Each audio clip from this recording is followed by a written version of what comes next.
আমার টুইটার, যেটাকে এখন এক্স বলা হয়, এই অ্যাকাউন্ট হ্যাক করে এখন থেকে ধরেন 15 ঘন্টা আগে মা বোনদেরকে বিভিন্ন জায়গায় জিজ্ঞেস করা হয় কারে ভোট দিবেন।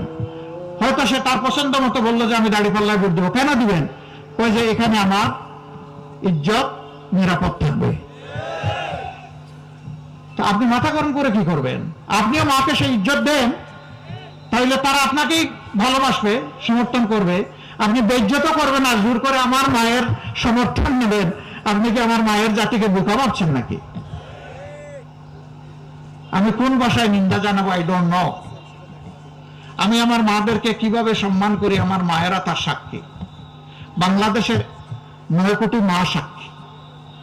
আমার টুইটার, যেটাকে এখন এক্স বলা হয়, এই অ্যাকাউন্ট হ্যাক করে এখন থেকে ধরেন 15 ঘন্টা আগে অত্যন্ত বাজে, অরুচিকর, কুরুচিপূর্ণ মাদেরকে নিয়ে একটা বক্তব্য দিয়ে দিছে আমারটা হ্যাক করে।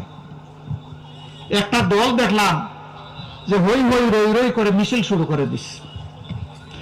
যারা মাদেরকে সম্মান করতে জানে না তারা এখন মিছিল শুরু করে দিল। মানে এই কাজ কে করেছে? ঠাকুর ঘরে কে রে? আমি কলা খাই না।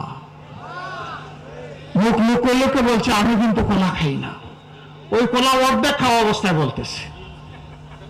সাবধান করে দিচ্ছি, এ কাজ করবেন না। এইটা আবার আপনি মায়ের জাতিকে অপমান করলেন। একেবারেই ইতর শ্রেণী না হলে এই কাজ কেউ করতে পারে না। আরে ভাই, আমার বক্তব্য, আমার কর্মসূচি, আমার পরিকল্পনাকে তুমি তোমার বক্তব্য, আদর্শ, কর্মসূচি, পরিকল্পনা দিয়ে মোকাবেলা করো। এই চূড়াই পথে, নোংরা পথে কেন? আলহামদুলিল্লাহ, এখন আমার এডমিনের কন্ট্রোলে আবার এটা ফিরে এসেছে 7 ঘন্টা পরে ওই ঘটনা ঘটার। এতে সাময়িক যদি কোনো মা ওদের অপতথ্যের কারণে কষ্ট পেয়ে থাকেন, আমি তাদের কাছে ক্ষমা চাই। আবার আপনারা ভাই সাবধান, লিখে দিয়েন না যে উনার টুইটারে উনি বাজে মন্তব্য দেওয়ার জন্য উনি আবার ক্ষমা চেয়েছেন। আপনারা কিন্তু এটা করেন মাঝে মাঝে 2-1 জন, সবাই না।